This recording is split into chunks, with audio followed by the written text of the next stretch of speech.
So here we are, everyone. It's Christmas Eve, and people will tell you this is the most wonderful time of the year, and you might argue that it's not, because as we know, it's been a really difficult year. Many have struggled with so many different issues and problems. Some have suffered loss. So how can we say this is the most wonderful time of the year? Simply, and we don't minimise the emotions and the physical problems and the difficulties we've had this year. We don't lessen them. We just recognise it's wonderful because God gave us Jesus. And this season through life is a season we celebrate the joy and the peace and the hope we have because God sent His only beloved Son into this world. So I hope you have peace this Christmas Eve in your walk with God. And as we step into Christmas Day very soon now, we also pray we have wonderful festive time for you and your family.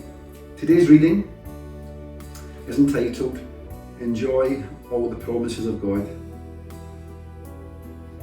But you, O Bethlehem, Ephrathah, who are too little to be among the clans of Judah, from you shall come forth for me one who is to be ruler in Israel, whose coming forth is from of old, from ancient days.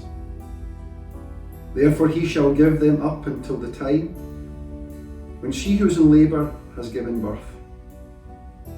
Then the rest of his brothers shall return to the people of Israel, and he shall stand and shepherd his flock in the strength of the Lord, in the majesty, in the name of the Lord his God. Christ is the yes of all of God's promises. So if you trust Him, they will be all your inheritance. Already the prophet Micah made it clear that Christ will secure for us the promises of God. How did Micah show us this? Well, any Jewish person in those days hearing Micah predict the coming of a ruler out of Bethlehem who would feed his flock in the strength of the Lord would think immediately of two people: David the king and the coming son of David, the Messiah. There are at least three links with David in this text. One, David was from Bethlehem. That's why it was called the city of David. Secondly, David was a ruler in Israel. He was the greatest ruler. The Bible tells us he was a man after God's own heart. And thirdly, David was a shepherd as a boy, and later he was called the shepherd of Israel. The point of these three links with David is this. The prophet Micah is reasserting the certainty of God's promise to David. Recall from 2 Samuel 7 verses 12 through 16 that God said this to David: I will raise up your offspring after you, who shall come from your body, and I will establish his kingdom.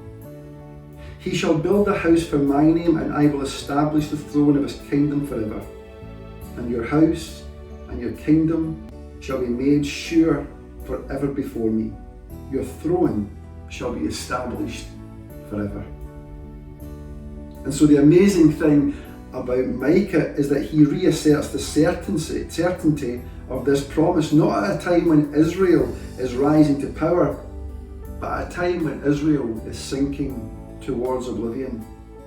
The northern kingdom is destroyed, and the southern kingdom will come under the judgment of God. The promises of God somehow looked impossible.